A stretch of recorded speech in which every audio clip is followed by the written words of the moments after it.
Hello, hello, hello. Welcome in, everyone. Happy Sunday. Excited to have you here with us. Kendall, Valenzuela, Adam Ronis with you for the next couple hours. Fantasy Life on Sirius XM, Fantasy Sports Radio, getting you ready for that NFL draft, Adam, that's in a couple weeks. We actually have some news, too, which is kind of nice because I was looking through the first segment of the rundown a couple days ago, and I said, wow, we're going to maybe some show recommendations, maybe just asking how your day's going. So excited to kind of break down some pretty big news in the NFL that we got in the last couple of days. How you doing? Yeah, doing well. Obviously, there's always things going on in the NFL. It just never seems like there's a quiet period. And of course, draft right around the corner. Yeah. And some other big things going on as well. And you played softball today, so you're ready. Let me just say this, because you told me you played golf. Well, you did tell me you played softball this morning. The Masters nap that you're going to take today seems inevitable, and it's going to be the best nap of your life. It's the best Sunday ever. It's the best Sunday of the year. Yeah, I do see that today will come down to the wire, so I will have to tune in. There's a lot going on today. We got, obviously, baseball as well. Last day of the regular season in the NBA, and some of the playoff implications are in the Western Conference, so those games are at 3:30 p.m. Eastern. So definitely need TVs and the laptops up today, but I'll definitely tune into the golf. I see everyone buzzing about it, so I'll have to tune in and watch the end. It's been good. Rory's 12 under right now. Let me look. Hang on. Rory's 12 under. Bryson DeChambeau's right there. Corey Connors, top three. So like that's Rory's gonna choke again. What do you think? No, stop. You don't say that stuff. Probably because he's going for the Grand Slam.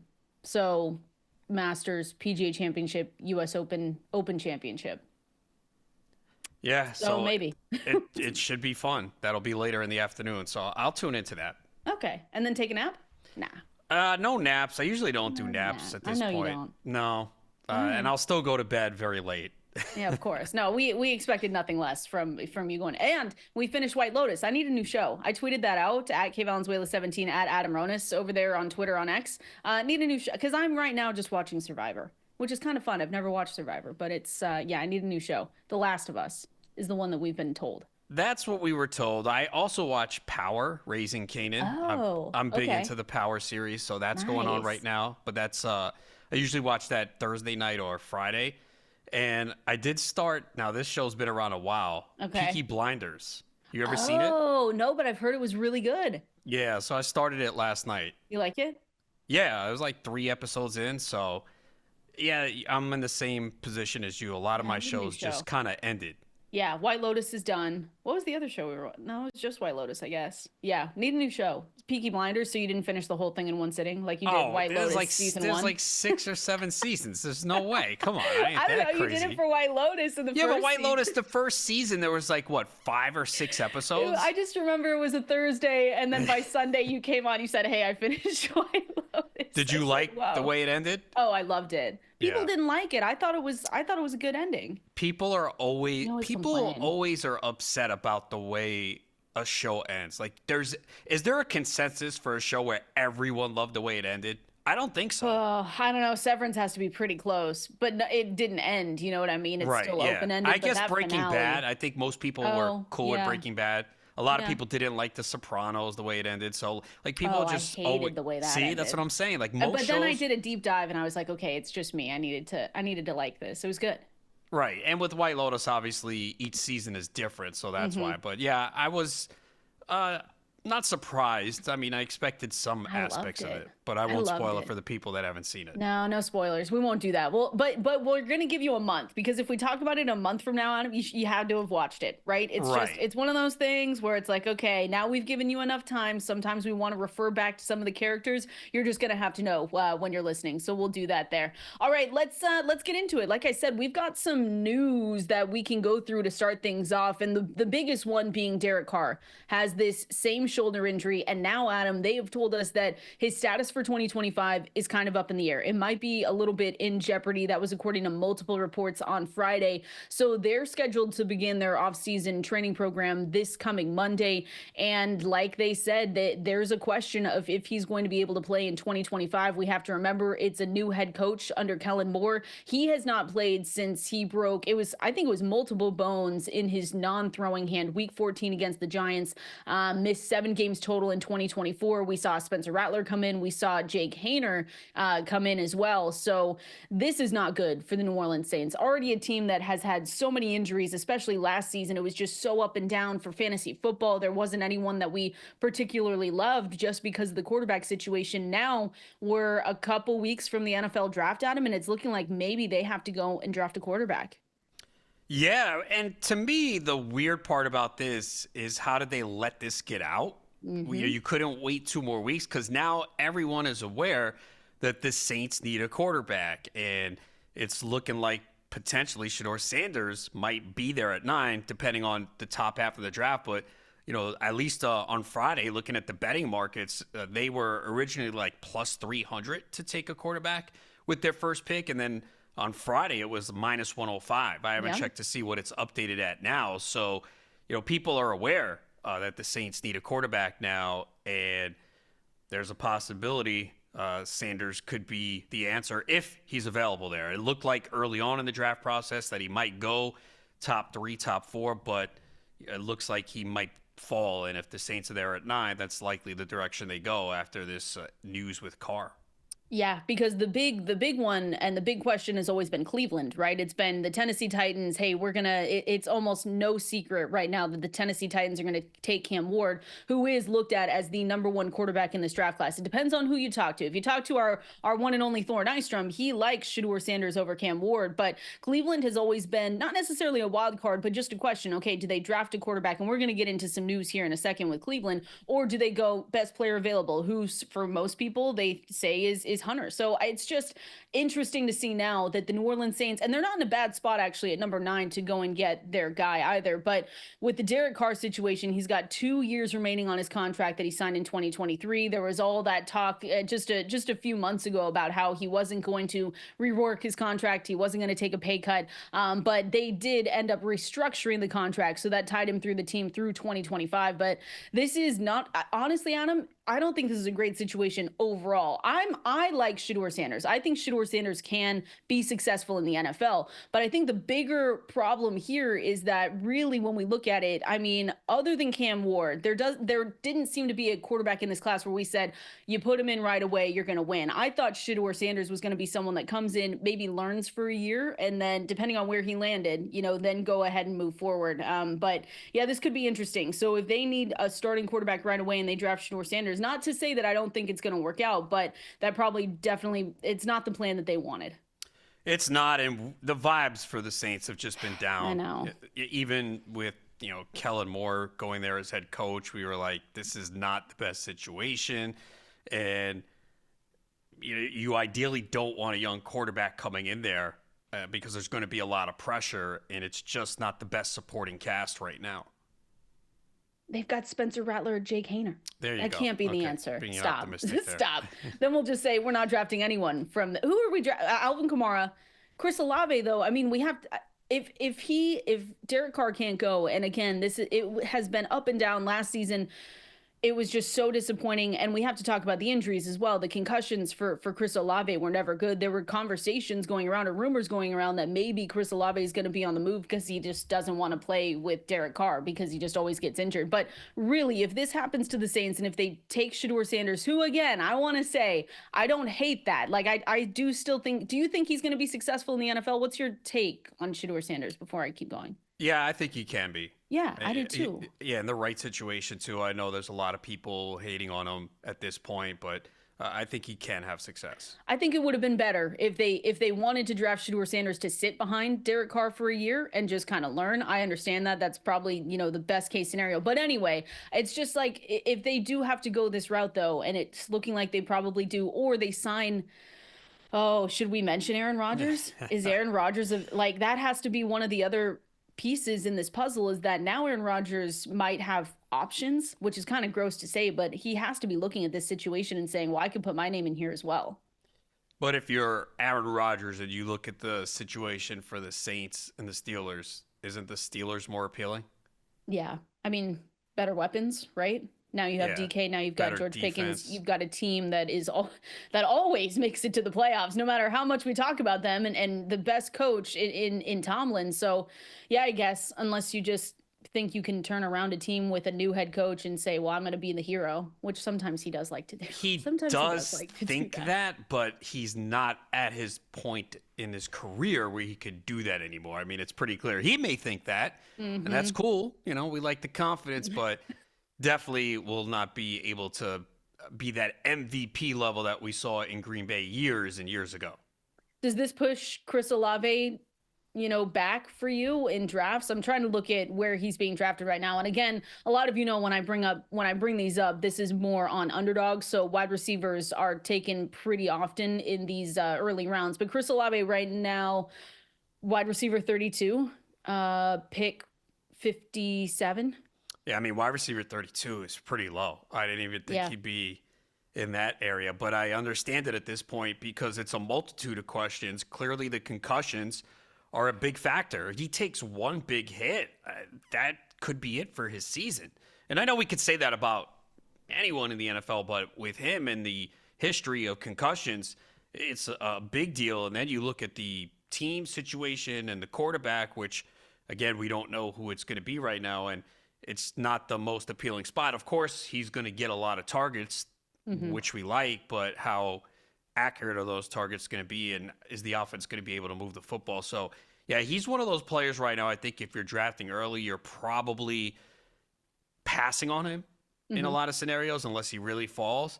And once we see who the quarterback is, then you could probably rank him more appropriately. But I think right now because if you would ask me to guess, I would have said 25, 26. So you see the market has already responded and said, yeah, too many concerns right now. There's a lot of concern. He was late second round pick last season. Oh, I know. He was He was. No, it was always my question of Drake.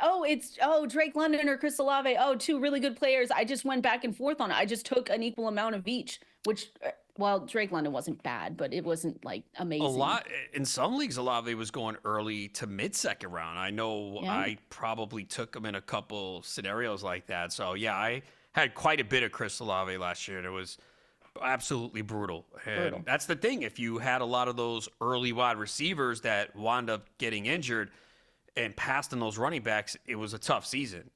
Again, Olave was partly injury, but even before the concussions, he was very erratic due to the offense. And there were a lot of receivers in that area that just got injured, and it was a tough spot. It was the year of the running back, as we know. Yeah, as we know, because we didn't partake in it. So we were just jealous of everyone. We were just jealous. I said, wow, Saquon, I'm going up against Saquon. But to be fair, we did get a lot of Chase Brown. That's true. We had good zero RBs. Yeah, that was the key. Getting a couple of those running backs late. Tyrone Tracy was another one. But even if you did do that and you got Chase Brown as your RB2 late, you just needed to get the benefit of health with the receivers that went early, because just a lot of them went down. Rashee Rice, Chris Godwin, Olave. I'm sure I'm missing someone off the top of my head, but there were so many guys that just went down for early wide receivers. Chris Olave, again, wide receiver 32 on underdog. So those receivers are taken way earlier than in a lot of other drafts. But that still puts him in a range. Courtland Sutton, Chris Godwin, Jordan Addison. I would take all three of those guys ahead of him right now. Would you? Yeah, Godwin, obviously, we're waiting on the health. I think the initial reports are that he's on the way, but that really doesn't matter to me in April. Talk to me in August. Sutton, obviously, good year last year, Bo Nix emergence. So, I think right now, because they're better offenses. You have more faith in the offense and the quarterback. Even though Olave should be the number one and get a lot of targets, it's the quality of the targets. So, for now, again, we'll see what happens after the draft and who the quarterback is. But, the market has responded by pushing Olave down. And the reason I said earlier, the Browns were earlier in the mix to say, Shedeur Sanders, he's obviously going to go to the Browns. I don't think this move changes much. I still think the Browns do go draft a quarterback, but now maybe they have the luxury to wait at him because Joe Flacco, our guy, Joe Flacco, is back with the Browns. It's a 1-year, $4 million contract. Again, that's one of the reasons why when I looked at this contract, Adam, I said, okay, well, there's still a ability to go and draft someone. Maybe not a Shedeur Sanders. Maybe they say, well, now we've got some wiggle room. Maybe we go and get the best player in the draft at number 2. But he returns. He was comeback player of the year the last time we saw him with the Browns. That's when David Njoku went off, and we said, well, this is perfect, fantastic for any fantasy managers that had him. The contract can be worth up to $13 million with incentives, but I just have to remind us and everyone, it was week 12 or 13, 2023, and then he started 5 consecutive games, and they went 4-1, and we found them in the playoffs, which was crazy. If you would have told us that before that season started, we would have been laughing. And he really did. He elevated guys around him. More specifically, he was able to elevate David Njoku. But, this is a move where they bring him back. We don't know if Deshaun Watson's going to play in 2025. I think he's even come out and said that he should be ready to go, but really we have no idea what that's going to look like for 2025. So now you've got Joe Flacco, and I still really do believe they draft a quarterback, but maybe now they don't have to use that first round pick. Maybe now they can wait till later. Yeah, in all likelihood, that's the way it's shaping up, that they will get a quarterback later. And, Flacco last year wasn't as good. The one thing that we like for fantasy is he just puts the ball in the air a lot. I mean, there were so many games where he was throwing the ball 35, 40 times and getting the ball to the receivers. The numbers, again, were not great, but we last year were boosting those Colts wide receivers whenever he was starting a game because we knew they had a good opportunity to get the football.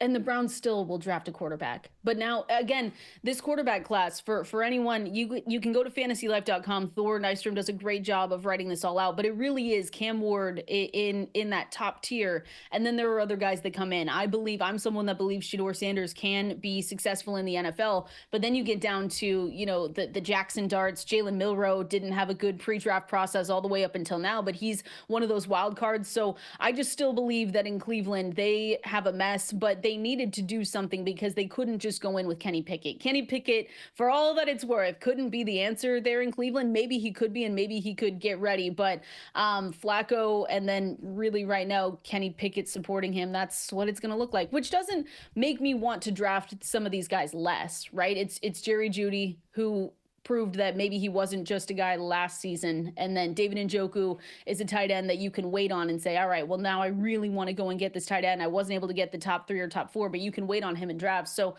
not necessarily the sexiest thing, but still draftable. Yeah, it's not. And Kenny Pickett said he's planning to start. So, yeah. Did he tell the Browns that? Whatever he says goes, apparently. So, yeah, it's an ugly situation there for Cleveland. Yeah, it's not great. Jackson Dart, Jalen Milroe, Tyler Shuck, maybe from Louisville. Do you agree though that you don't think that now they are going to use that number 2 pick overall to draft a quarterback?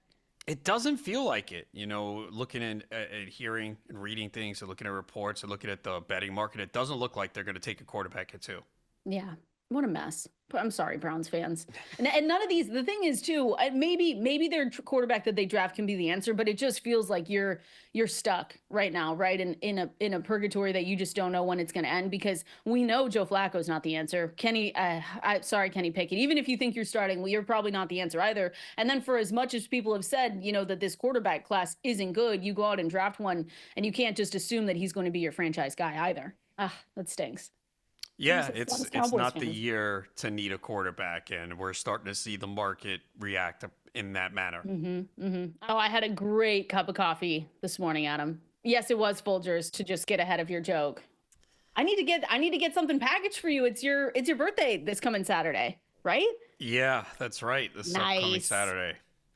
Will you try Folgers on your birthday or no? Do you want? I might, maybe not on my birthday. I don't want to get ill on my birthday, but you're not gonna get ill. Stop. We're trying to get this relationship going. Well, Folgers, then they're gonna listen and they're gonna say, well, your co-host hates us. Well, no, like I said, they could change my mind. So it's been a while, and maybe I have to just sample a cup, and maybe I'll feel just like you. Okay. I doubt it, but I'm willing to give it a shot. Happy, awake, alert.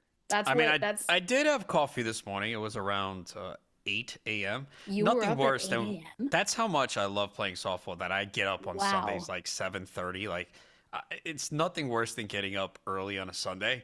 I did it also for our show. I was gonna say we were doing 7 a.m.s. There's only a few things that can get me up early. Softball. It's basically softball, work, and sports a betting. woman. That's it. I love it. Saturday too. That's gonna be so. So are you gonna be on the show next Sunday?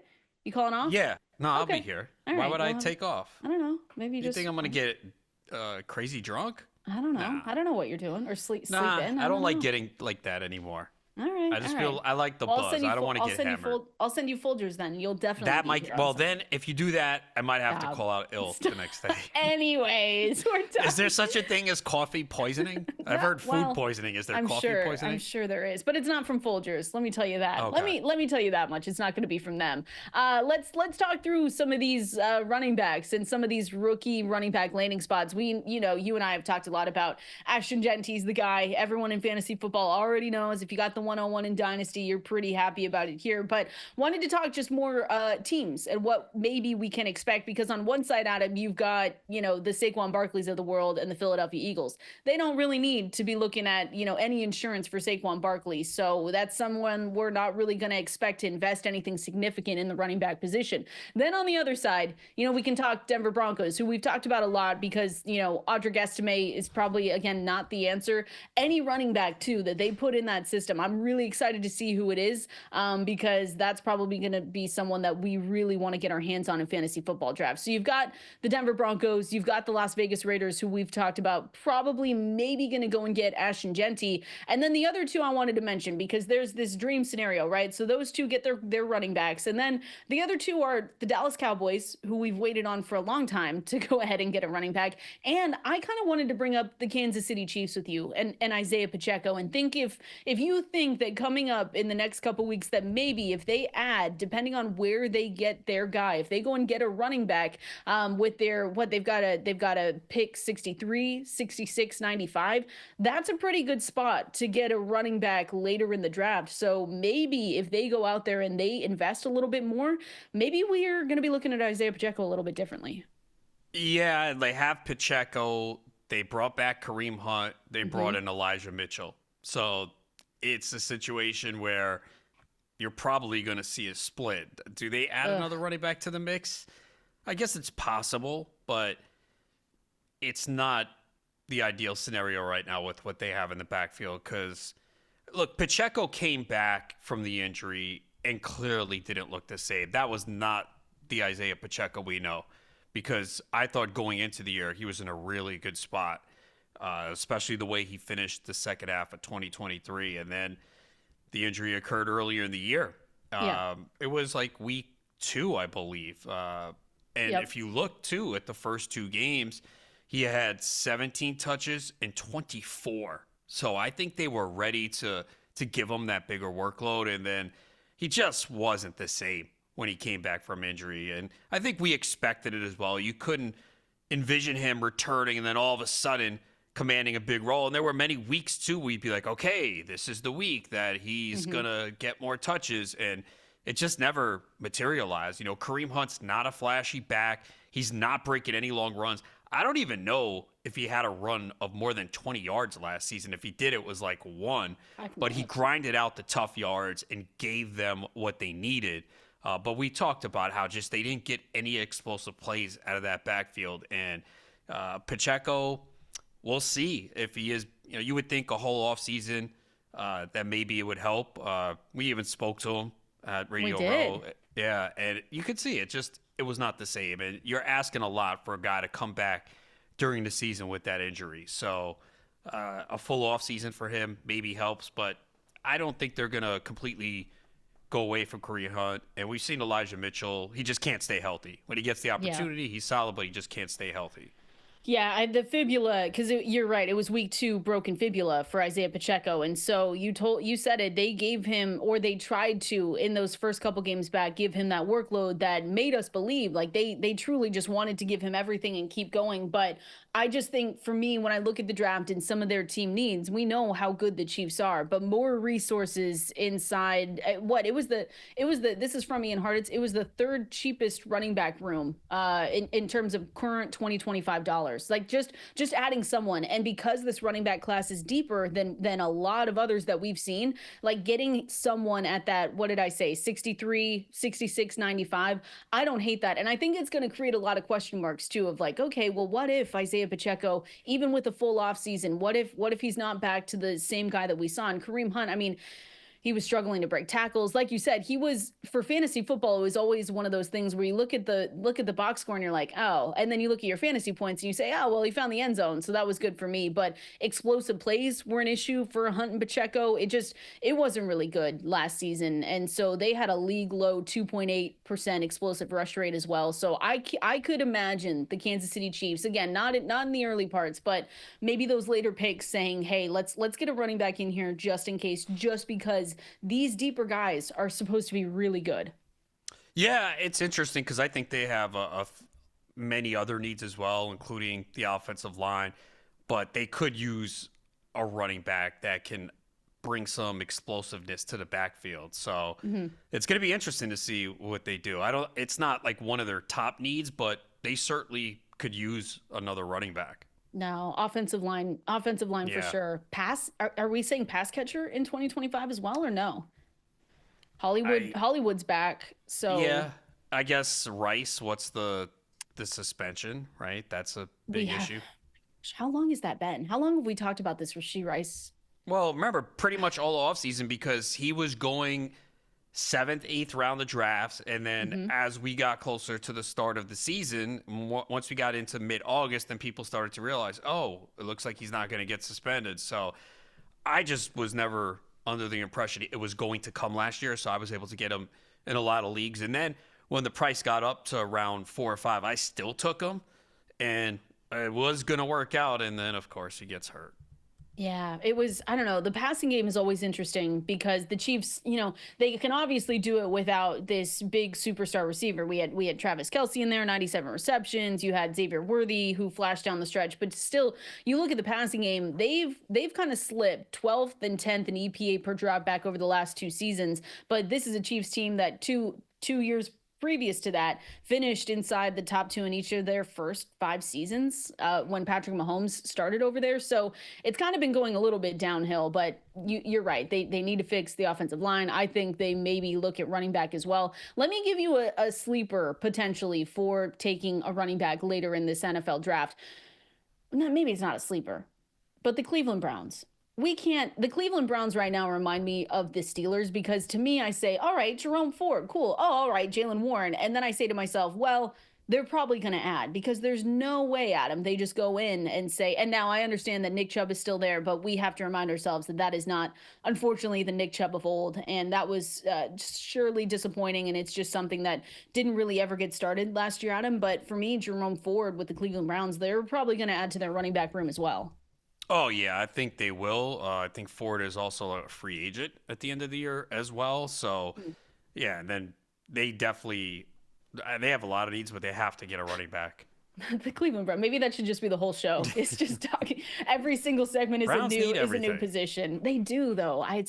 But it's the same thing of Jaylen Warren, where yeah, sure we can tell ourselves a story where okay, Jerome Ford that could be so good for 2025, but you just got to know that they're gonna find insurance or just straight up a replacement for Nick Chubb because he wasn't able to perform. And I think that's something you and I talked about a lot when people were drafting Nick Chubb, but you come back from the 2023 knee injury and among 46 running backs, 100 plus carries, it's just 3.3 yards per carry. That was number 45 yards after contact per carry, 2.7. That was 38. He didn't finish inside any of these statistical top 25s the whole season. So it was just bad.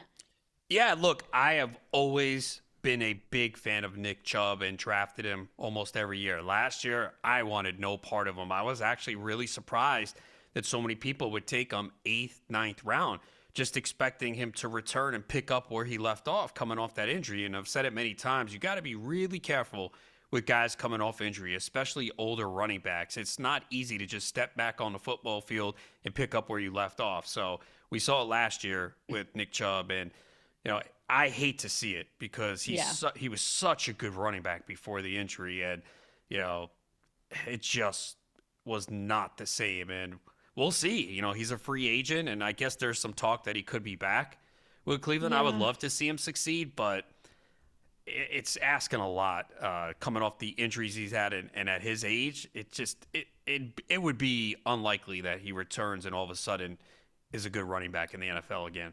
Yeah, 29 years old, and last year was the worst version of Chubb we've ever Oh seen. yeah. So there could be a path where we say, okay, well that was the worst version. Surely it can't. I mean, it can't get worse than 4.9% explosive run rate, 62.5 PFF rush rate. It was bad. But then you look at their offensive line, and they were 22nd ranked offensive line in yards per before contact per carry. So that didn't help things. So maybe you say, hey, well, they fixed a little bit of their offensive line. They get a little bit of insurance for Nick Chubb and he comes back. But yeah, it was tough. I think we know that maybe the best football that he's played is behind him, but there's still a chance that even in fantasy drafts, especially if he's a little bit cheaper and he comes back, I'm trying to be positive here, Adam, that maybe we go ahead and draft him, maybe just one time, right? Just say, he's he'll cheap. be cheap. He'll definitely be well, cheap. He should be, to me. No offense, Nick Chubb. But see, the problem though is, we talk about this running back class, and there's so many. So that's the thing with a lot of these backfields where a team needs a running back. There's going to be big changes, with this draft. So, and even if you look at teams now and you feel like, oh yeah, this running back's in a good spot, he's going to get the bulk of the carries, that can easily change after this draft. All right, Adam. Since we're already talking running backs, I had to get your take on the Christian McCaffrey is healthy, but rumors that we got over the weekend. So I wrote about this in the fantasylife.com, just one of the news pieces over there, but did see some news that, Kyle Shanahan did say during the league meetings that Christian McCaffrey is healthy, doing great. Those are both quotes out of his mouth, but it looks like even with a healthier CMC coming up for this 2025 season, that they're still going to address the running back position. And here's the quote, because they were asked about that, if they're going to continue to address the position, what they're going to do in the draft. And they said, quote, of course, we're set with McCaffrey, but every single year we've gone through this, except for 2 years, we've gone through 4 running backs. Most teams do, so you always have to be prepared for that. So maybe not something that's groundbreaking, but they did lose Jordan Mason to the Minnesota Vikings. He had a bigger 2024 season because Christian McCaffrey was sidelined with his injury. Career high 789 yards on 153 attempts, 3 touchdowns in 6 starts. So it's really leaving him with Patrick Taylor, Isaac Guerrero as the only 2 running backs behind McCaffrey on the depth chart. So again, another team where, listen, Thor Nystrom has said that he wouldn't be surprised if they took a running back in the first round. I would be shocked if they did that. So we have to talk about the draft capital there. But again, another team where it's a deeper running back class. Not to say that anyone is going to unseat Christian McCaffrey, but for someone coming off the injuries that he did, it might be a nice insurance piece for us to get later in these fantasy drafts if they actually go and do that. I would also be surprised if it was first round, because they have Isaac Guerrero, who looked good. So, yeah, they needed 4 running backs last year to get through the season. So maybe that's in the back of the mind of Kyle Shanahan. Like, yeah, we need to have 4 to go.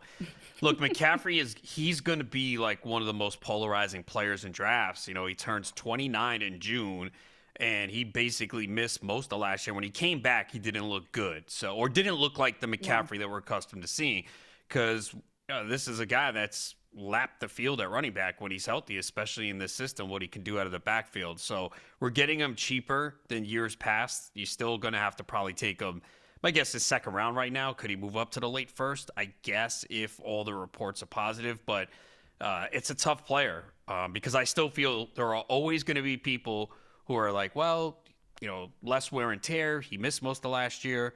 He'll be fine. I don't know. Right now, I think I'm out on him at this point. Yeah. Oh, I thought it was going to be. I thought it was going to be the opposite. Because listen, you were screaming it from the rooftops last season of just be careful. We had people calling in, and it was like, okay, if you've got the 101 in your picks, we're not going to necessarily say it's a bad thing to go get Christian McCaffrey. But you were the one to always say, hey, we have to watch these reports. They haven't really been totally straight with us. And then what happens the first game of the season when it was a Monday night game, and so people got screwed with Christian McCaffrey when they took him out then, and it just he had three games last season, if that even. He played 4, yeah. No, look, I just didn't want to take him as the number 1 pick, and I could have easily looked foolish if he played and was healthy, but I just was not buying the reports.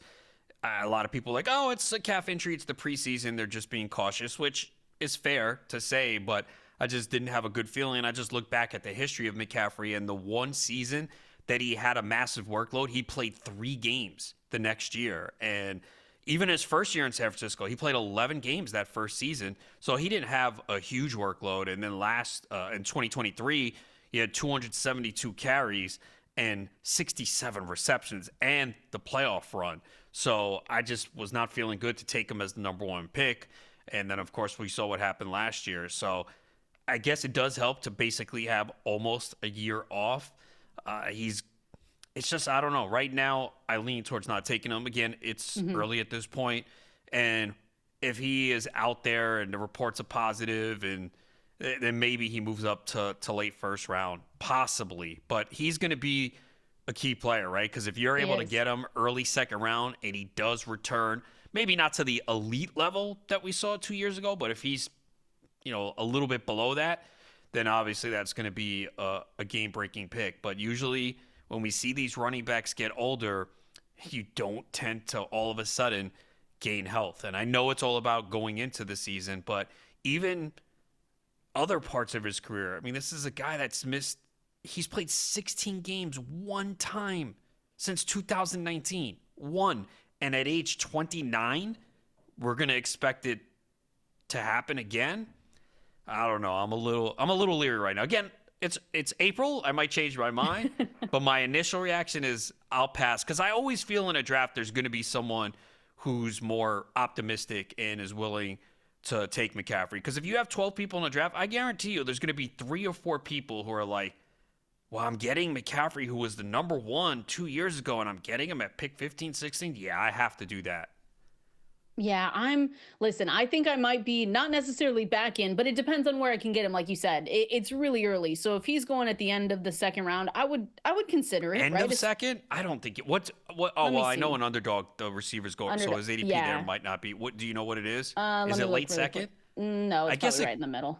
Probably, yeah. Probably right. If not closer to creeping up to being closer to that 1-2 turn, right? Because hang on, it's loading, but that's what makes it. So he's the RB5. Oh, really? Wow. He's RB5? See, it's exactly where he's right at the turn. Ashton Genty has crept up into Ashton Genty is pick 12. Christian McCaffrey's right behind him at 13. Wow, I'm not doing that. That's too early. Yeah, no. I'm not doing it. So he's ahead of Derrick Henry. He's ahead of Derrick Henry. He's ahead of Achane, who I said a couple weeks ago, I was like, if there's anyone that's going to be knocked out, because Achane at the beginning, a couple weeks ago, was still in the first round, which I was like, listen, if anyone's going to flip between those two, it's going to be McCaffrey or Genty with Achane. So now Achane is the running back 7. And then there's a little bit of a break there, and then it becomes Jonathan Taylor, Bucky Irving, and then rounding it out with Josh Jacobs, RB10. Yeah, see, I knew it. The optimism is going to be there with him. But that's really going to be a key player. Like you want to get that one right. Like if you do take him there, you need him to stay healthy. But right now, I'm leaning towards no. I would take Genty over him without even knowing the landing spot. Oh, for sure, right? You would take Genty. What about Achane? I feel like that's the one where people go back and forth and they say, well, can this continue? Can the workload continue to happen? It's with the Miami Dolphins. Things might change there, but I don't know. Achane's one for me where I've never fully just put all my eggs in his basket, and I'm looking at him this year, maybe thinking, okay, is this the time?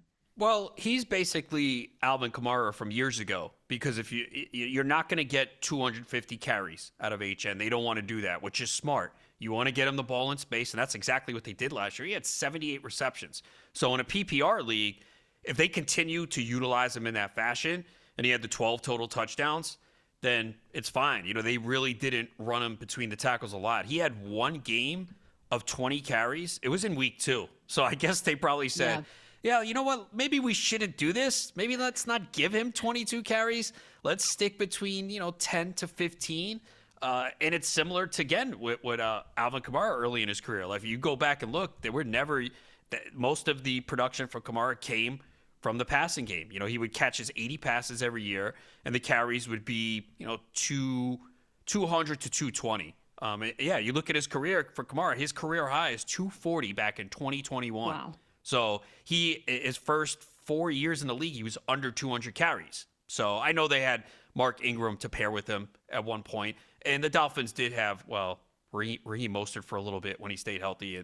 That'll change. But yeah, I think that's basically what HN is. You want him to get the 80 receptions in a full point PPR. If he does that, then yeah, he's in the right spot. Yeah, I'm right there. I'm right there. I understand. And here's the thing: I'm gonna understand. I'm gonna be, and it's gonna just be totally dependent on your league, right, Adam, and your league mates. I know one home league that I'm gonna be in that I know Christian McCaffrey is gonna go right there. If not, they'll take him at the turn or in the first round. And I know some others that a little bit sharper players where they say I'm gonna wait. And if Christian, so yeah, Christian McCaffrey, that's gonna be the big question for 2025. This is Fantasy Life. Kendall, Valenzuela, Adam Ronis with you right here. Fantasy Life on Sirius XM Fantasy Sports Radio. Continuing on, going through some updated dynasty rankings. Got to get the dynasty talk in here. Adam, fantasylife.com to go and see all of those rankings. So there were a few that stood out to me that I wanted to bring up to you. Let's start, since we've talked so heavily running backs the beginning of this show. Let me ask you about Marvin Harrison Jr., because we're going to have a conversation about Kyler Murray. You and I wrote about him in the newsletter for Friday, but there's a consensus dynasty ranking, fantasylife.com, wide receiver 8, which is a much more optimistic approach to Marvin Harrison than what we saw for his 2024 season, right? He was the 4th overall pick 2024. I had a really good amount of Marvin Harrison Jr. and Kyler Murray together, and it ended up being the wide receiver 39. He finished wide receiver 39 in points per game, and it was frustrating, Adam, because to me, when I look at it, we know how talented that wide receiver class was last season. So you can't tell me that the talent is not there. It just seemed like the connection with Kyler on both sides, it just felt like there was so much left. According to PFF, 59% of Harrison's targets were deemed catchable, which ranked 129th among 140 qualifying wide receivers with a minimum of 100 routes. So there was a lot left out there, Adam. Wide receiver 9, now maybe that's a little bit, or wide receiver 8, excuse me, is maybe a little bit too optimistic, but where do you stand on him for 2025? Yeah, I'm mixed on him at this point, because the chemistry was not there at all. He also had a catch rate of just 53.4%. That was 176th among 192 qualified players. And Murray did speak and say that he hasn't scratched the surface yet, that for him to have 8 touchdowns, it feel like, it should have been more.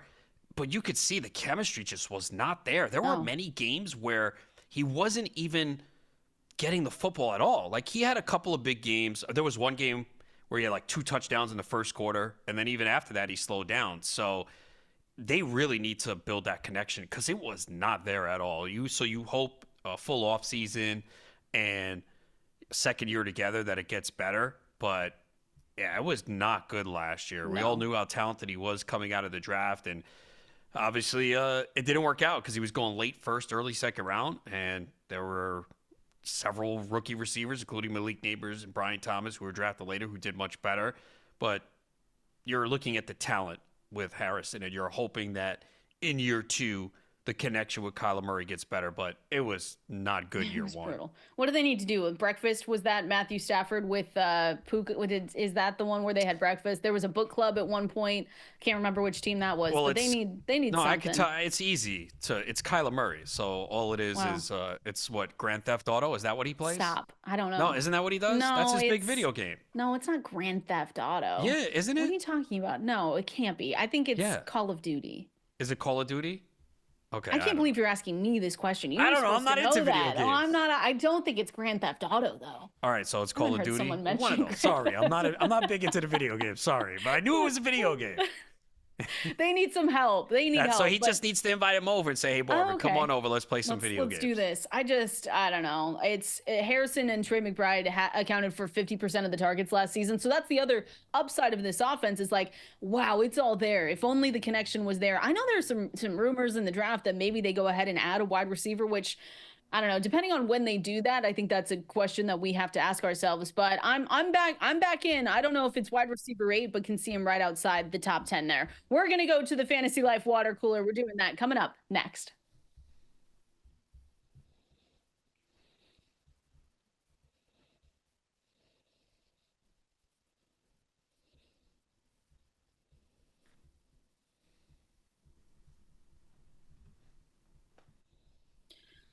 Cool earlier.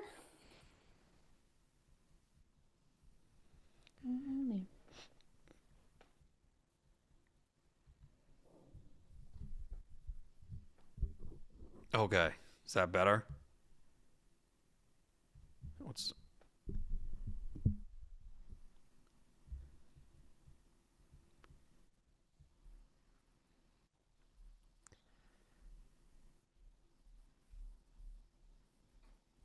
Always. I'm just yelling.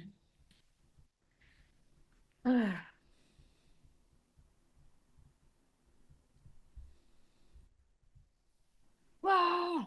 That's what I'm doing.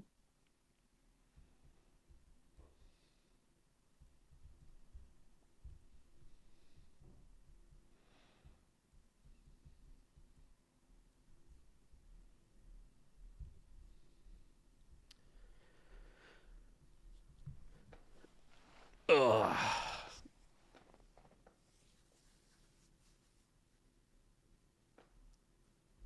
Need that massage gun for my shoulder. Get it on Amazon. It's so hard. No, I have one. Oh, then you're good. I'm going to use it during the show. How about that? Perfect. Won't be distracting at all. It's just so hard to get loose in the cold. It takes like a while for the body to... It's good when you hear the other team like say about you, they're like, that guy has deceiving power. Because, you know, I'm not big. Ooh. And I crushed one over the left fielder's head. Dang. It was probably a little wind aided. That's okay. Hey. Oh, I wouldn't shut up about that. You'd hear about that for the rest of the day from me.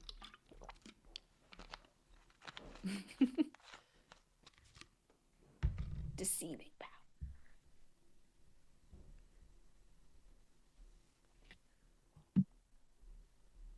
What's going on in the Masters? Are you watching? No, I will tune in later. They don't... When do Rory and Bryson at one time? 4:30? 11:30 my time. Okay, so that's 2:30 here. They're in the same grouping. Yeah. Yeah. So 30 minutes.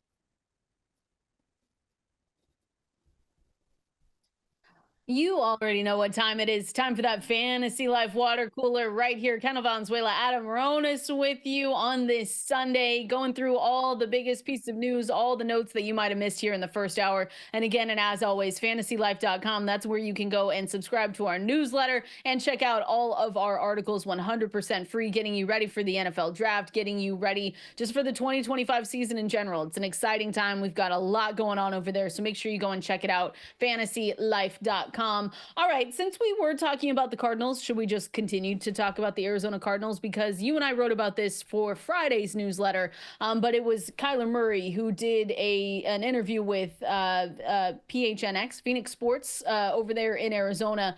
The big takeaway there were two, Adam. One of the big takeaways listening to that interview, and they did a great job over there with it, was that he said his knee was still bothering him during points early last season. So he wasn't as mobile as he wanted to be. And then the second part that is going to draw people like myself back into Kyler Murray for 2025 is him saying that he feels like he needs to run more this season. And so when you tell me that, and when we look at Kyler Murray from what we expected him to do in 2024, it wasn't there. 572 rushing yards, 5 touchdowns, 78 carries, and it was the career low attempt, 4.6 rushes per game over there. So overall, it was more disappointing that he we felt like he just couldn't string 2 games together. There would be a week where we said, okay, now we're back in it and this is perfect and fantastic. And then the next week it would be nothing. He would never be able to get into a rhythm with, like we just talked about, Marvin Harrison Jr. He wasn't using his legs. There were times where we were watching those games and I was sitting back saying, why isn't he just break away? It felt like there were these wide open lanes that he just didn't want to take. And so for him to say, yeah, I didn't feel, maybe not necessarily as confident in that his knee still bothered him. That's probably in the back of his mind last season. But, him saying that he wants to run more and they should use him a little bit more in that offense does appeal to us in fantasy football. Yeah, it would have been nice if you would have told us this before the year. No. But again, this happens in all fantasy sports where we don't find out this information until the end of the year, whether they're going through a personal issue off the field, they're still bothered by an injury, and they don't say anything. And with Murray, I do remember many games where he had an open lane to run and he did it. And I'm sitting there like, what are you doing? So as bad as it was, because the final numbers really don't really tell the truth if you had Kyler Murray on your team, because he finished QB 12 overall. And that's where he was being drafted. Right. It didn't feel like it at all. And then I'm even looking in points per game, and this is a league with 6 points for a passing touchdown. So obviously that hurts Kyler Murray because a value comes from running. He was QB 15 in that format. So, and I think that was, I had him in this league. But like you said, there were just many weeks where he would have the big week, and then you're like, all right, here we go. And then he wouldn't have a good week. And then you're sitting there, you're like, do I bench him? Do I go with a different quarterback? He had, I think, 3 games of 2 touchdown passes or more. So it just wasn't good. And the crazy part is he had a career high as far as yards per carry, 7.3, but he had a career low in rushes per game. So that's the biggest thing. If he is going to run more, we've already seen it in the past. His first 2 seasons as a quarterback, he had 93 and 133 carries. He was top 6 quarterback both those years. So it's easy to say, nope, he burned me last year, I'm out. But we even had this discussion maybe a month ago. And no matter how far you want to rank Kyler Murray, push him down, when you do projections and you put in his rushing prowess, he's going to be right around QB 12. Like, you can't just put him at QB 20. Look, if you don't want to draft him, put him wherever you want. But I'm saying if you're doing projections, he's going to be right around QB 12. And that's why there's a glimmer of optimism here. And I think what we're doing too is very important for fantasy players, because you hear it all the time. Oh, that player burned me last year, I'm never drafting him again. You can't play fantasy like that, especially if the price is going to be appropriate. And I feel like a lot of people who had Kyler Murray last year, they're going to say that. They're going to be like, nope, he burned me last year. He wasn't good. Too much inconsistency. I'm not going back. The whole point is here, if he is going to run a little bit more, that's going to raise his rushing floor. Kyler Murray's never passing for 30, 35 touchdowns. That's just not his game. We're not looking for that in fantasy. The reason why he's appealing is because of his ability to rush. If he gives you those 40, 50, 60 rushing yards per game and maybe more in some others, he doesn't need to throw for 300 yards and 3 touchdowns. But we just need a little bit more consistency from him. And if he is going to be healthier and take those lanes that we saw that were open, it's just going to raise his floor. And then hopefully the connection with Marvin Harrison builds and he surpasses his ADP from this year. Because he'll probably be right around QB 12 would be my guess in drafts. Do you want to know where he's going right now on Underdog? I did a draft the other day and I was shocked. Where? Shocked. Hang on. Okay. He's QB 8. Wow. Oh, wow. I know. I thought we would get a discount. QB 8. I know. I did too. Really? Yeah. Baker Mayfield's ahead of him? Mm-hmm. Joe Burrow, Baker. Mahomes isn't then, right? Mahomes is below him? Oh, QB 9, excuse me. So it's Bo Nix, Baker Mayfield ahead of him, Patrick Mahomes QB 6, by the way. Okay. And then it's Kyler Murray, QB 9. Wow. So Caleb Williams is behind him? Caleb Williams right behind him, QB 10, by like maybe 2 picks. Because if you get in one of those drafts where, the quarterbacks just start to go, so then it's Bo Nix, Kyler Murray, and then Caleb Williams right after, with the 2 guys in between, Ramondre Stevenson, Mark Andrews. Where's Justin Fields? After them, let me see. Justin Fields right now. Whoa. QB 13, which Okay. seems right. Yeah, And then it's Justin Herbert. that's appropriate. So the guys going ahead of Fields, again, Jared Goff at QB 11, and then Brock Purdy QB 12. I understand Brock Purdy more than I do. We've had this conversation about Jared Goff. Maybe I just need to get behind it. Maybe I just need to really go back and look, because even in our consensus rankings, we talk about this every week. Jared Goff, though, is QB 10 in our consensus rankings. Well, he was 6th last year in points per game in leagues for 6 points for a passing touchdown. There were, but I think it's boosted. I feel like you're drafting him at his ceiling, though. You are, because here's the thing: it's boosted by his huge performances, and you can't discount it. But okay, for example, this is leagues with 6 points for a passing touchdown. Okay, listen to some of these games: 13.7, 10.3, 19, 11.8, 10.8. But you know what happened? The last 3 weeks, 28.3. Well, the last 4, 28.3, 51.1, 31.4, 31.1. So you see when the ceiling, it can be really high, but the floor can be really low. So that's why I think you are reacting that way. And I agree with you, because the points per game were great, 6th, but how did we get there? And there are just some weeks where it's going to be Jahmyr Gibbs, 2 rushing touchdowns, Montgomery, 2 rushing, and Goff has 1 touchdown and 220 yards. I think that's the biggest issue. So I can understand that. And we do have the change in offensive coordinator. I think they'll be fine, right? The talent's still there. I don't even count because I want to stay consistent with, okay, they've added, someone is left, Liam Cohen is left. We don't care about that for Baker Mayfield. that has to hold true for like some of these other teams. And that's the same thing with Ben Johnson leaving and the Lions, kind of needing getting a new offensive coordinator.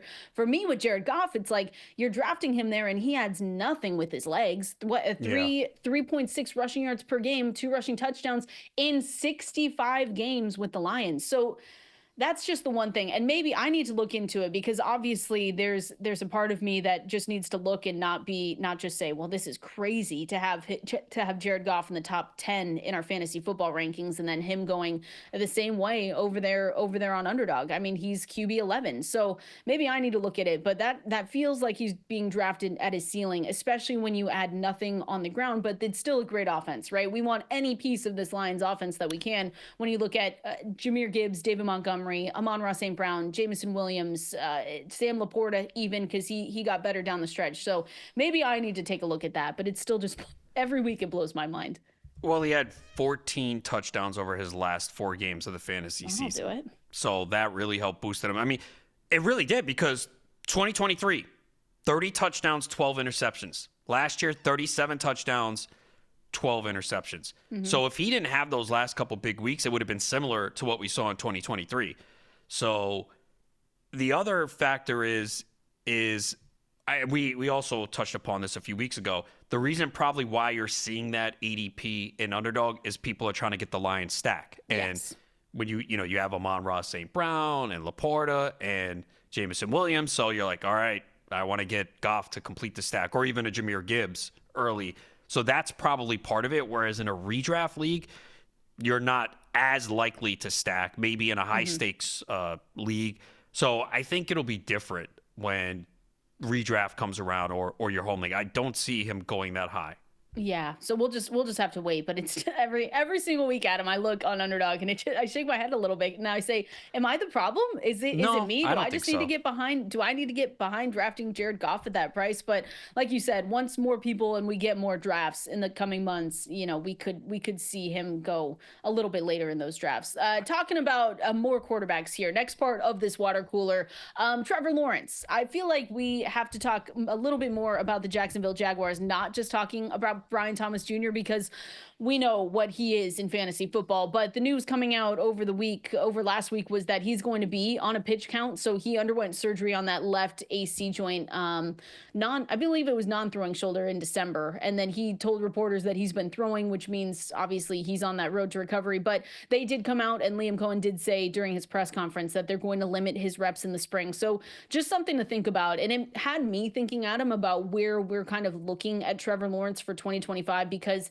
that's been one of those quarterbacks that has just been wildly disappointing or just not living up to the expectations that were put on him coming out of the NFL draft. So right now, Trevor Lawrence QB 19 on Underdog. Again, take it with a grain of salt because those are just a little bit different. And for our Fantasy Life consensus rankings, he's kind of the same QB 20 coming into it. But last season, again, wasn't good for him. 20th in drop back EPA last season. Almost no one was more inaccurate on intermediate throws. So those are throws between 10 and 19 yards. And then he was 22nd in fantasy points per game.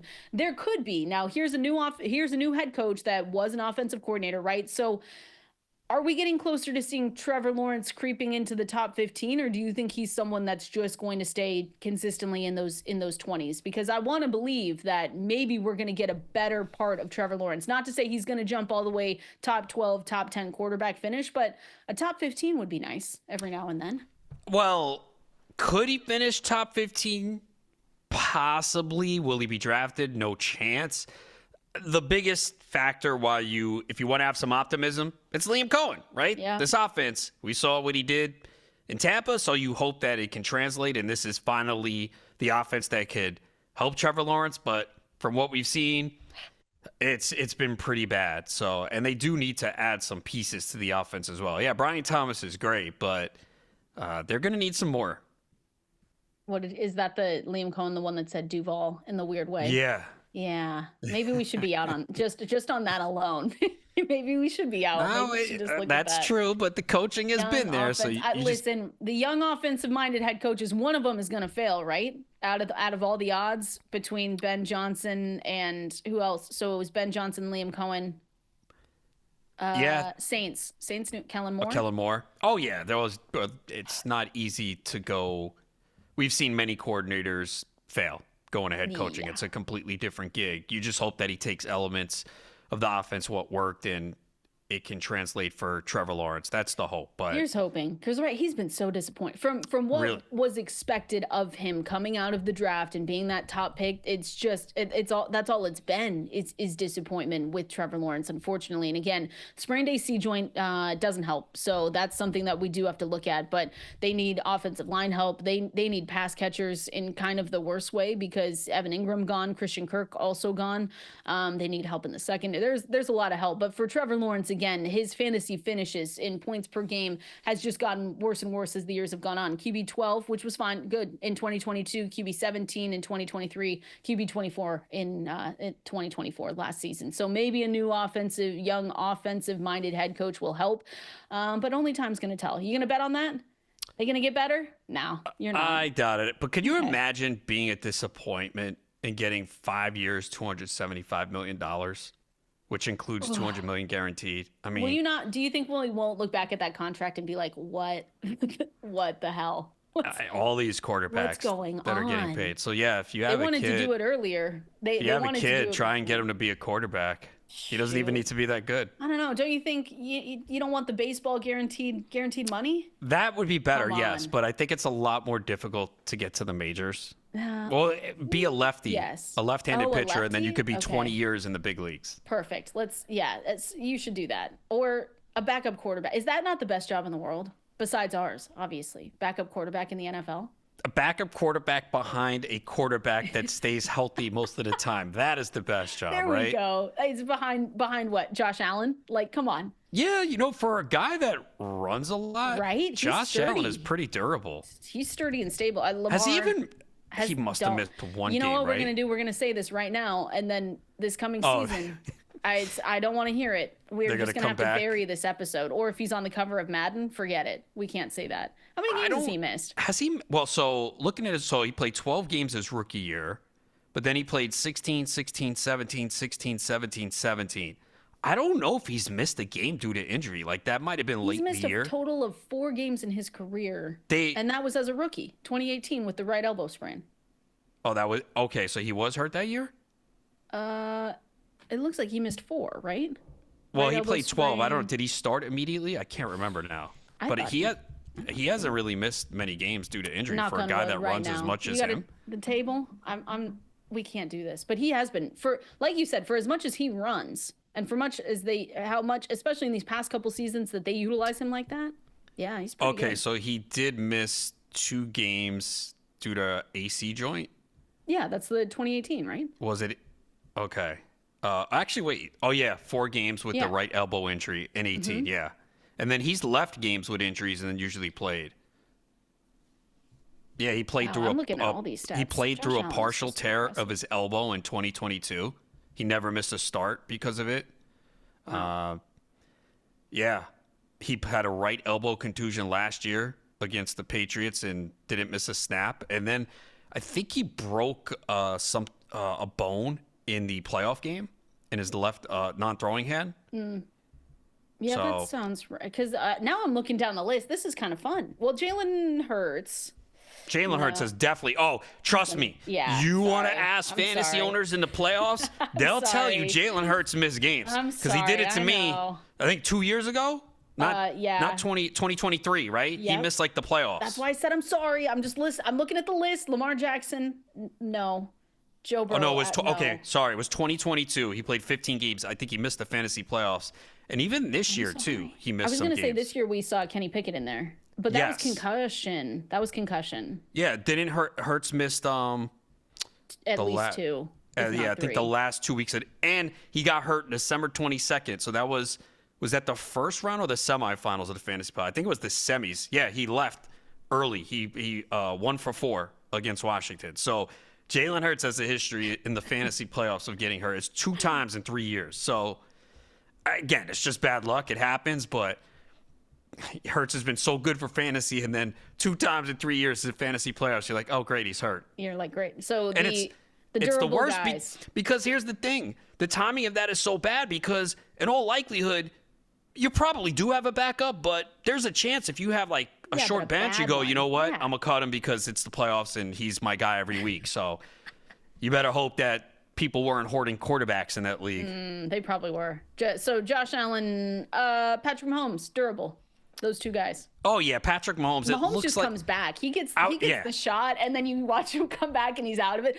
I always think of that Jacksonville playoff game where we thought he was done. His ankle is like not even being used, and then he comes back out, and then his post game presser, you're like, oh, he's not feeling too good. It might have even happened in one of the playoff games this year because I remember like at halftime, everyone's like, "Oh, he was limping around." Yeah, like that's the thing with Mahomes, like.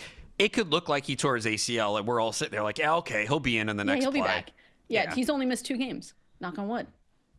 Yeah, because I'm assuming the last 2 years the game he missed was due to rest, and then week 7, last week of the season, but it was both 2019 for the actual games missed. Yeah, 2019 he played 14 games, 2020 50. Yeah, he's just wow, durable. There's some player. It's crazy in sports. There's some guys who just they are always hurt, and there are other guys that just are durable, and even when it looks like they're hurt, they still find their way onto the field. It's amazing how that works. I love when we get into random niche conversations where people tune in and they're like, are they talking about Eli Manning, who, by the way, we found out during the break, never missed a game due to injury. 16-year NFL career with the Giants, started 210 consecutive games, 2004 to 2017. That's impressive. It really is. It actually is. It doesn't matter what position you play, but especially quarterback, where you take some big hits. You know, you could be unprotected and get hit, land on your shoulder, break a rib, and to play that many games at the quarterback position is impressive, even though he's not a Hall of Famer. Sorry to upset you Giants fans. Yeah, you had to do it. I knew you were going to say something like that. He's not. Sorry. Listen. He wasn't first ballot. At least we know that. We were on the radio when that was happening here. You can't take 2 Super Bowl wins over the Patriots and propel him to this top quarterback. If you just covered his name and just read off the stats to someone, they'd be like, yeah, he's not a Hall of Famer, and he wasn't one of the best quarterbacks of his generation.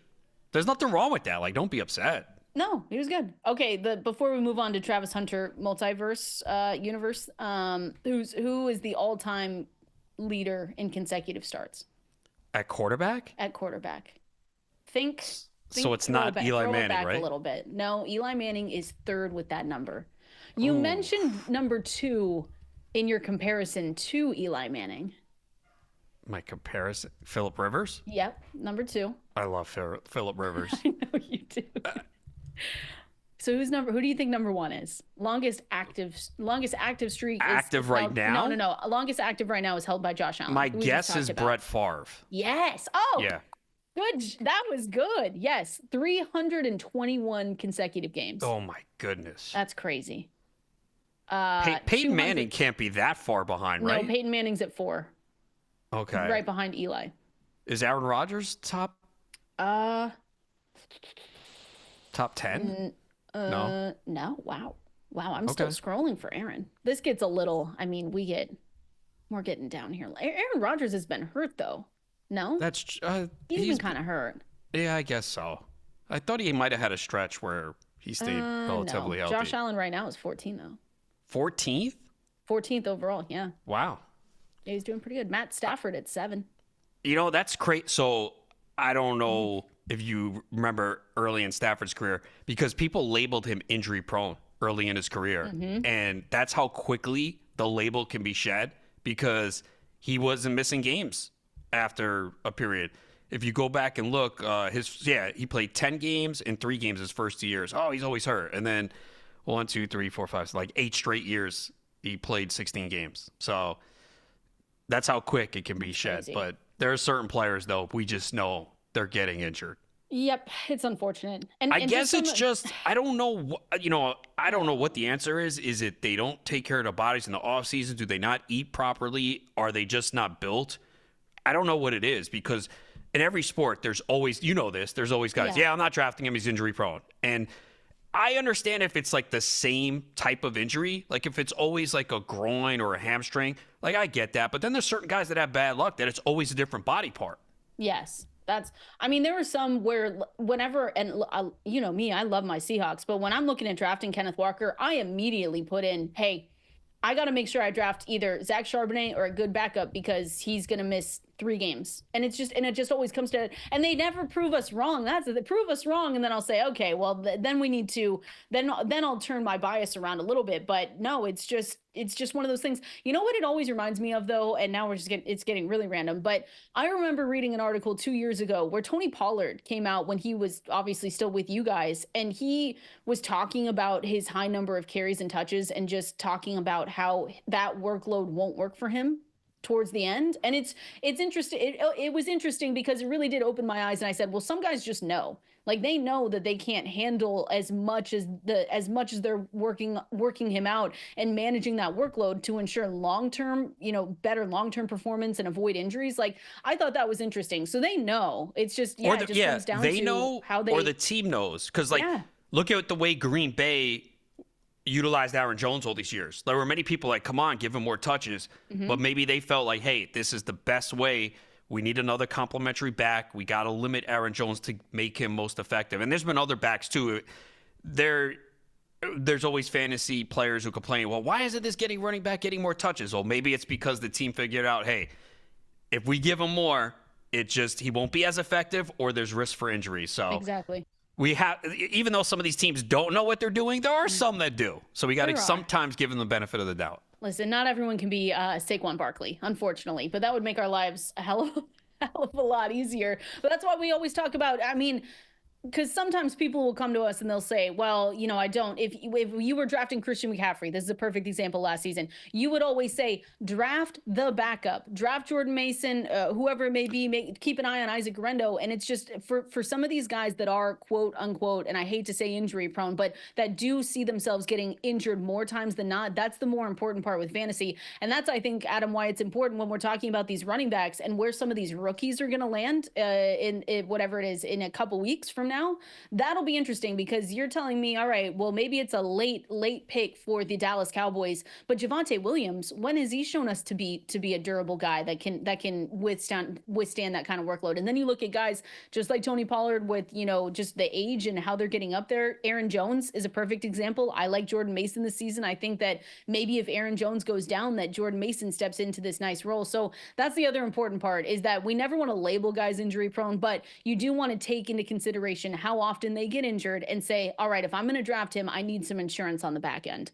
And sometimes, especially now, and even sometimes in July, early August, we don't even know who the backup running back is. Yeah. Like you mentioned last year. So I drafted it was probably early August, and I took Jordan Mason around 12 or 13, and someone was laughing at me. And after the draft, they're like, oh, that's cool, you took Mason, but I got the backup Elijah Mitchell around 17. But I just knew Mitchell was also dealing with a little bit of an issue, and there were reports that they really liked Jordan Mason. So I got fortunate on that one, right? It's never going to work out like that all the time, but that's what you want to do in the back half of your draft. You just want to take as many lottery tickets at the running back position, because all you really need is one of those guys to hit. And Mason didn't hit the entire year, but when he played, he was good. And that's the goal, especially if you don't go running back heavy early and maybe you only come out of the first 7 or 8 rounds with 2 running backs because you go receiver heavy and maybe you take a tight end. But you just want to have as many lottery tickets. And I think this year, especially with the incoming rookie class where you could see a lot of them get significant roles, it's going to be an interesting year where you're going to have a lot of options at the running back position. And I'm going to say it again, we're not going to see what happened last year with all those running backs staying healthy.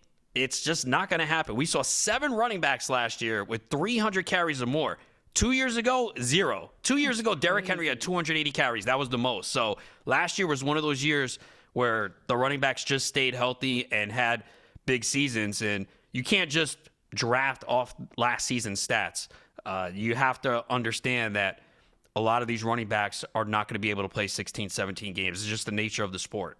That's just the rushing stats when you look at 2024 are just mind-blowing. Besides like you said, the attempts and the carries, I mean, just the rushing yards for some of them, like obviously Saquon sitting there at 2005 towards the very end, but Derrick Henry, Jonathan Taylor, Jahmyr Gibbs, Josh Jacobs, like these, all of them stayed out. Kyron Williams, right? A lot of people were out on Kyron Williams, including me, because he couldn't withstand the workload, and he played the whole year and got even more touches. Now, the efficiency went down, but who cares? He scored the touchdowns once again. So, yeah, it was one of those years that – and that's the other thing. Like, even if you didn't get the running backs early, look, you could have gotten Chuba Hubbard later. You could have gotten Chase Brown later, Bucky Irving later. It took some time for him to get going. But that's the thing. Even if you didn't get the – it helped, obviously, to have Saquon Barkley, Derrick Henry – Josh Jacobs. If you had those guys and if you had 3 of them where you could flex one, you were in a great spot. But there were still other running backs that you could get late that came through. Man, Josh Jacobs at 301 attempts last season. Even Najee Harris at 263. That's the jump there, but at over 1,000. He's had over 1,000 yards every season of his career. Yeah, Najee Harris. You don't like him, I know. Well, no. In the Steelers offense, I don't like him because he didn't catch a lot of passes. Because even as good as he was last year, in fantasy, let's see, points per game at PPR. There's no way. Yeah, he was 29th. No, I was going to say he wasn't good. Yeah. Now, not to say he's good. I'm just looking at his attempts and his yards. We'll see what the Chargers do, but if he's going to be the main back there, it's a really good fit. It is. I like, and again, it's early. Let's see what they add. Again, the Chargers, I'm shocked that we're talking on April 13th and they haven't added any wide receiver. I have to change my outlook on Ladd McConkey. Like, it's just one of those things. And we've talked about him a good amount because I was waiting. I was waiting to draft him to see who they added, at least in free agency, right? I was like, oh, okay, maybe they land Devontae Adams. I thought that was the California team that he was going to. And now Ladd McConkey, wide receiver 12, I could see him. I could see people want him ahead of Drake London. Yeah. And AJ Brown. Or is that pushing it too far? I think AJ Brown's tough. I think that's where the line is drawn, though. Look, I get the argument against AJ Brown. Now, I'm someone who drafted AJ Brown a lot last year, late first round, and it was really the injuries and the offense. They just were so good running the football. How can you argue with them, right? When they were getting what they were getting from Barkley and Jalen Hurts, and they were up a lot in big games. It was most of his production came early. He did miss time. He played 13 games. We have visions, though, of what he did 2 years ago. Yeah, that was nice. 106 receptions, beautiful. 1,456 yards, and 7 touchdowns. So, and that's the other factor, too, because people will say, well, A.J. Brown, the injuries, his knees. But he played 17 games 2 straight years before last year. So that's the thing. You got to think that the Eagles are not going to be as dominant as they were last year. The schedule will be more difficult, and maybe they don't have as many games where they're in control, and they need A.J. Brown more. So that's why you still have to put A.J. Brown, to me, ahead of a Ladd McConkey, because if he goes back to 140, 150 targets, which we saw his first 2 years in Philly, that's going to be an elite receiver. Listen, I'm with you because I love AJ Brown. I had a lot of AJ Brown last season. So that was another one where just the injuries were so disappointing. But listen, Ladd McConkey. But also, let me ask you offhand, how many games do you think that AJ Brown had a double-digit targets last year in the regular season? Oh, double digits last year? Targets. Had to have been 12. 3. What? Yeah, that's what I'm saying. They didn't pass much. Oh, last year? Yeah, last year. Oh, I messed that up. That's my bad. 12? Well, okay, that's the other thing, though, is when we've had that conversation, and they, like you just said, they didn't pass that much. Same with the Ravens. Those were the two bottom teams. That's what's crazy about Lamar Jackson and his efficiency and the touchdowns he puts up. It's like, because they don't need to pass. So you got Derrick Henry, you got Saquon Barkley. 12. I was way off. Yeah. 3? Yeah, they were looking at so many games where it's 4, 5, 6, and he still put up. Why would they change that though?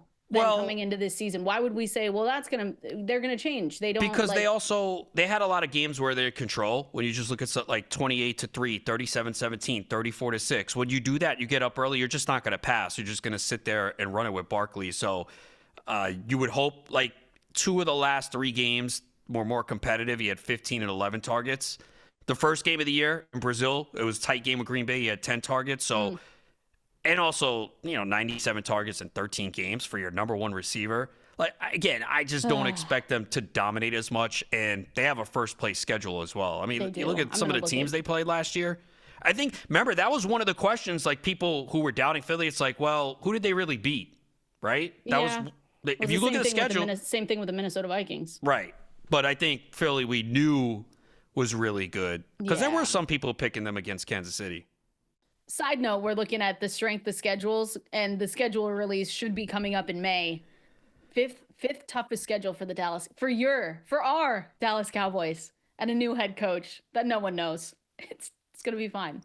Yeah, NFC East plays the AFC West, so we know they're all good teams out there with these new coaches. So look, the Cowboys, a lot's gonna come down to the draft. They're gonna have to nail it. They have talent, but they really need to bring in some speed and playmakers on the offense, and the offensive line needs some help. So yeah, I'm not optimistic, but hey, that's why we have fantasy football and betting. That helps overcome when your team depresses you. So Los Angeles Rams 17th toughest schedule, and then the Buffalo Bills. Should we just lock it in now? Do a little future? 23rd. Like, toughest. What is this? Like, really? You guys just lock them in for the Super Bowl now. If there is a time for them to go ahead, and I didn't know, to be honest, I'm being a little bit dramatic because I didn't know what their 2024 strength of schedule was, but sitting at 23rd is pretty nice.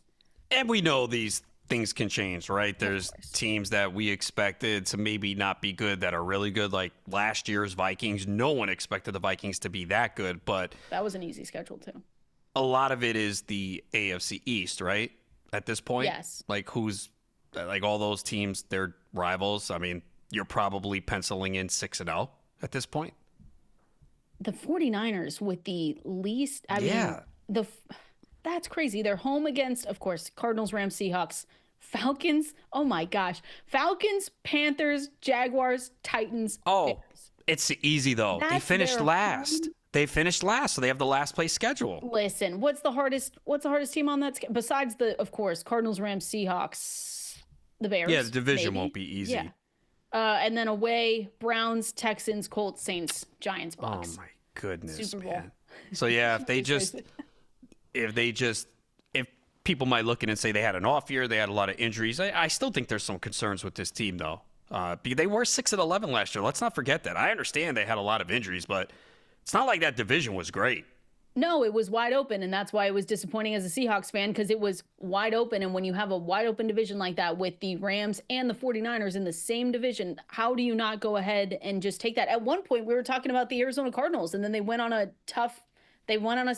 slide for like 5 games or so. So if I asked you this question, there's no way you would get it, but the best differential in points in that division was Arizona at plus 21. Like the Rams were minus 19.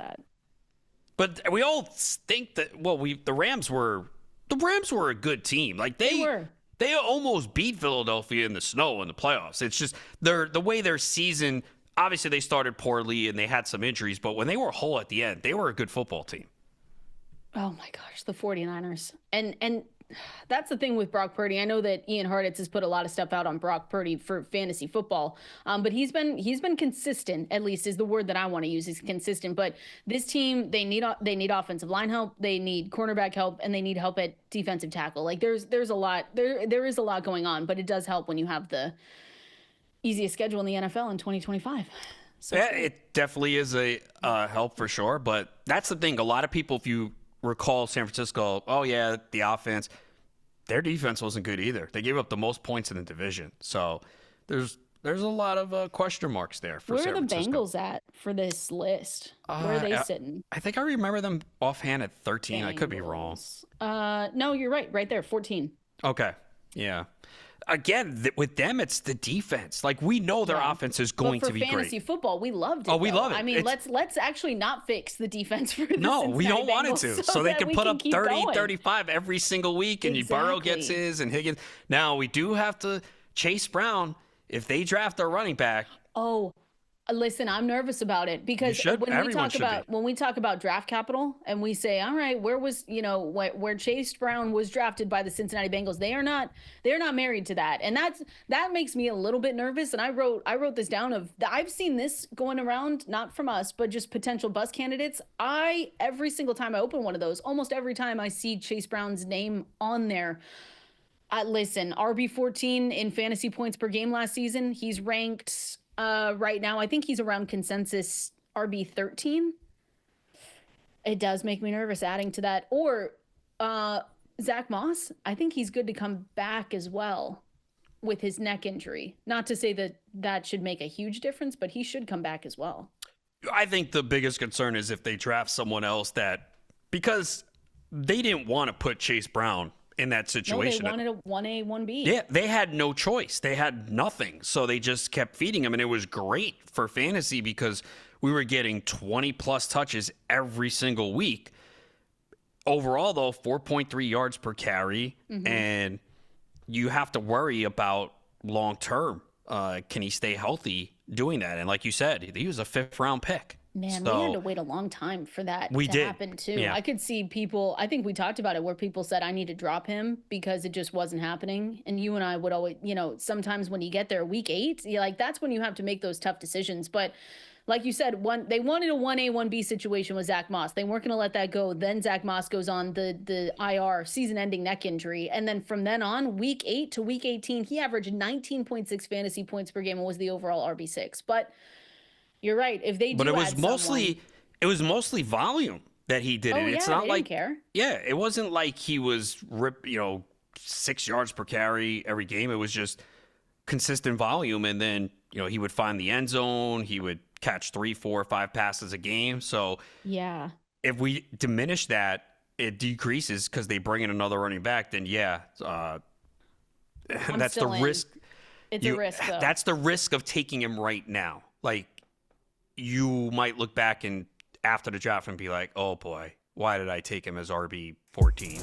We've definitely got you covered right here. Fantasy Life on Sirius XM Fantasy Sports Radio.